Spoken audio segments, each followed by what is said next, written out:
Alhamdulillahirabbil alamin wassalatu wassalamu ala asyrafil mursalin habibina wa syafi'ana wa maulana Muhammadin sallallahu alaihi wasallam tahal amin wa ala alihi wa sahbihi ajma'in.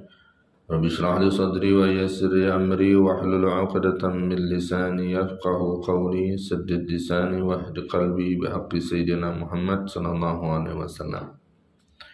Amma ba'du, masih babul karam wal jud wal ittifaq wal infaq fi wujuhil khair siqatan billahi ta'ala. An Abi Kabashah Umar ibn Sa'id al-Anmari radhiyallahu ta'ala anhu annahu sami'a Rasulullah sallallahu alaihi wasallam yaqulu. Dari Abi Kabshah Umar bin Sa'ad al-Anmari, beliau mendengar Rasulullah sallallahu alaihi wasallam bersabda, salasatun uqsimu alaihinna.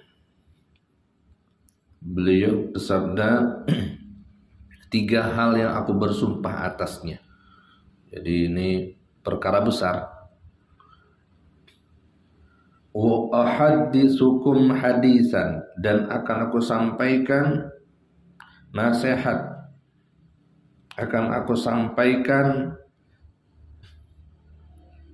hadis. Fahfazuhu, maka hafalkan oleh kalian. Petunjuk, gambaran, arahan dari Rasulullah sallallahu alaihi wasallam.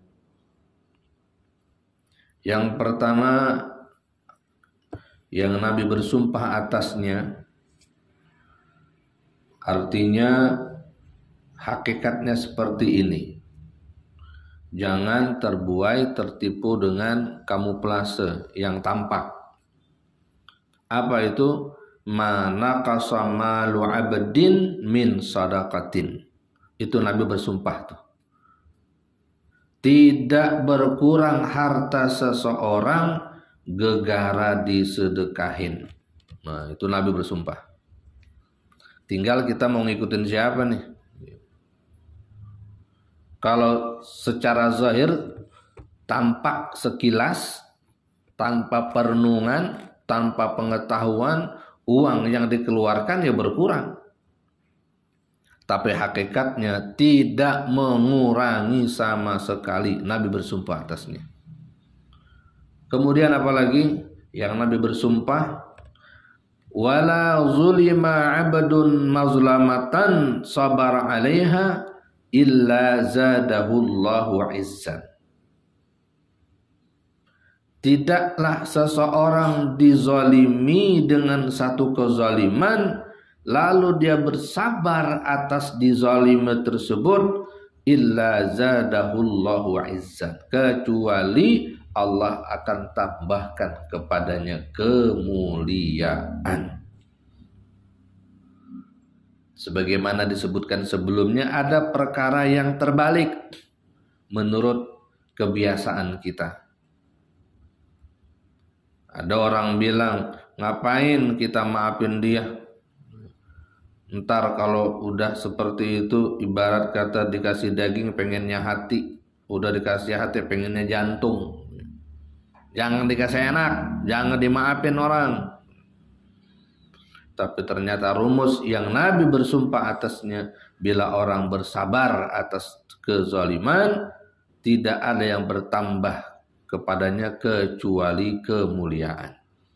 Artinya nggak bakal mengurangi apapun pada dirinya. Yang ketiga, wala fataha 'abdun baba mas'alatin illa fatahallahu alaihi baba faqrin.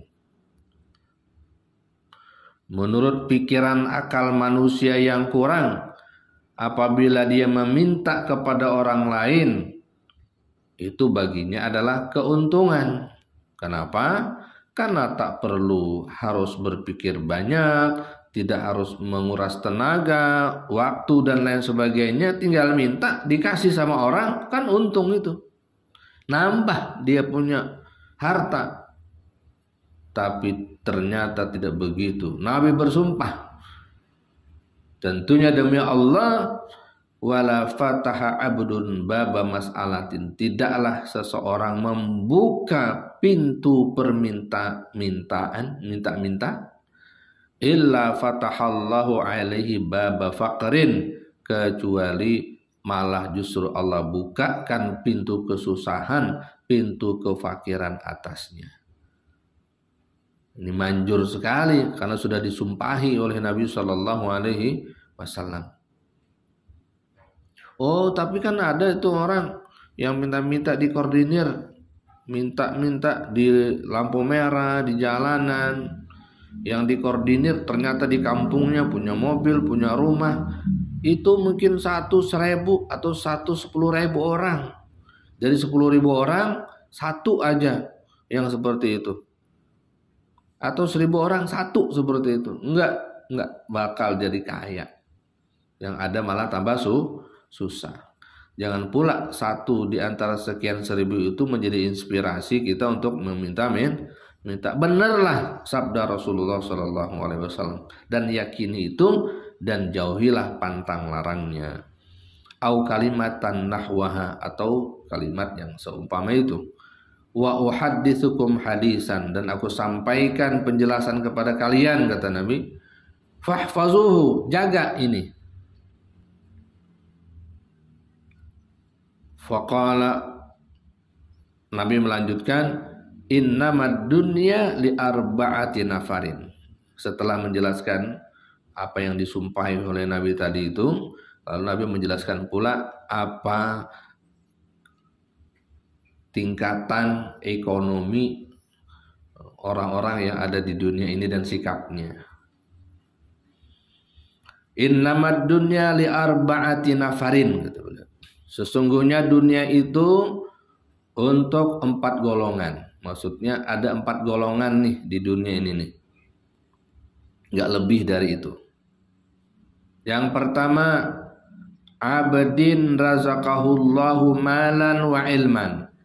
Ada orang yang Allah kasih rezeki ilmu, kasih rezeki harta. Harta banyak, ilmu agamanya mumpuni. Banyak. Fahuwa yattaqi fihi rabbahu. Dengan ilmu dan harta tadi dia bisa bertakwa kepada Allah Subhanahu wa taala di dunia. Wa yasilu fihi rahimahu, dia sambung silaturahim dengan harta, dengan ilmunya tadi di dunia. Wa ya'lamu lillahi fihi haqqan, dan mengerti betul dia di dunia ini dia hidup ada hak Allah pada hartanya. Fahaza bi afdalil manazili, ini adalah posisi yang paling utama. Allahumma ja'alna minhum. Yang kedua, abdin razaqahullahu ilman. Ada seseorang yang diberikan rezeki ilmu, paham Al-Quran, hafal, hadis, mengerti, fikihnya mantap, mampu menjelaskan dengan lisan yang fasih, mampu menerangkan, orang yang mendengarkan pun menjadi tercerahkan, dengan nasihatnya orang menjadi dapat petunjuk, dikasih ilmu oleh Allah. Tapi satu yang tidak dikasih, walam yarzuqhu malan, tidak dikasih harta yang banyak. Nggak banyak. Ya cukup rezekinya buat dia sendiri, tapi nggak bisa seperti orang-orang kaya. Punya mobil, kendaraan berganti-ganti, rumah luas, halaman luas, pelayan banyak. Enggak. Dia alim, tapi dia nggak punya harta banyak. Fahuwa sadiqun niyah. Dan dia punya niat yang jujur, punya niat yang benar, meskipun nggak punya harta banyak, tapi dia punya niat. Apa dia bilang? Yaqulu, lau anna li malan, jika sungguh saya mempunyai harta, la amiltu bi amali fulanin, aku akan beramal seperti amalnya si fulan yang dermawan itu. nyumbang ke masjid, nyumbang ke panti, nyumbang ke pesantren, pondok, majelis, bikin jalan, bikin ini. Saya pengen melakukan kedermawanan seperti mana orang-orang kaya, sipulan. Fahuwa biniyatihi, dan dia betul dengan niatnya itu. Fa ajruhuma sawaun, maka pahala antara orang pertama yang punya ilmu, punya harta, dermawan, dengan yang kedua punya ilmu, enggak punya harta, sama di sisi Allah Subhanahu wa taala. Siapa yang jelasin? Nabi sallallahu alaihi wasallam. Jadi beruntung dan gak usah merasa miris, merasa terhina, punya ilmu tapi gak punya duit. Udah emang garis nasib seperti itu, jalankan sesuai apa yang harus kita jalankan. Jangan berangan-angan banyak sehingga lupa dengan memanfaatkan ilmu yang ada.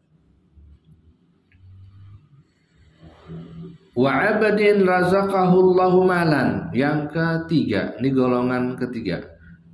Seseorang yang dikasih rezeki oleh Allah Subhanahu wa taala. Banyak hartanya, pandai dia. Ketika bekerja berkembang, dia punya harta. Kalau bertani, taninya juga maju, berlipat-lipat penghasilannya. Emang dimudahkan oleh Allah untuk dapat harta. Walam yarzuqhu ilman, tapi enggak banyak paham ilmu agama. Fahuwa yakhbitu fi malihi bighairi ilmin, dan dia menggunakan hartanya tidak dengan ilmu. Dia menjadi jatuh derajatnya. La yattaqi fihi rabbahu, dia tidak gunakan hartanya itu untuk bertakwa kepada Allah. Enggak buat nolongin agama. Tahu di masjid lampu udah mati, enggak punya lampu emergency, kagak dibeliin. Padahal lampunya di rumah banyak, duitnya, digitnya udah lebih dari 10. Wala yasilu fihi rahimah, dan juga orangnya tertutup, enggak mau menghubungkan silaturahim. Bawaannya tuh ada orang model begitu. Ini Nabi sampaikan, ada emang ada. Jadi jangan aneh kalau ada orang kaya pagarnya setinggi langit, nggak ada tetangga yang boleh masuk ke dia. Tapi dia tidak bisa menahan malakal maut datang ke rumahnya. Nggak bertetangga, nggak kenal sama orang. Keluar dari rumah tertutup, pulang tertutup pula. Masuk dengan mobilnya, keluar dengan mobilnya, nggak kenal sama tetangga. Wala yasilu fihi rahimah, tidak digunakan untuk bertakwa, nggak hadir di pengajian, nggak pernah salat berjamaah, nggak nyumbang, nggak hubungan silaturahim. Wala ya'lamu lillahi fi haqqan, dan dia nggak ngerti bahwasanya ada hak yang harus dipenuhi terhadap Allah Subhanahu wa taala.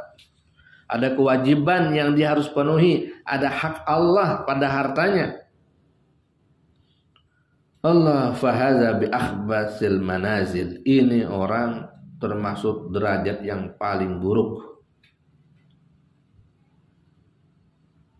Wa 'abdin, yang ketiga, lam yarzuqhullahu malan, enggak dikasih harta, wala ilman, enggak dikasih ilmu agama.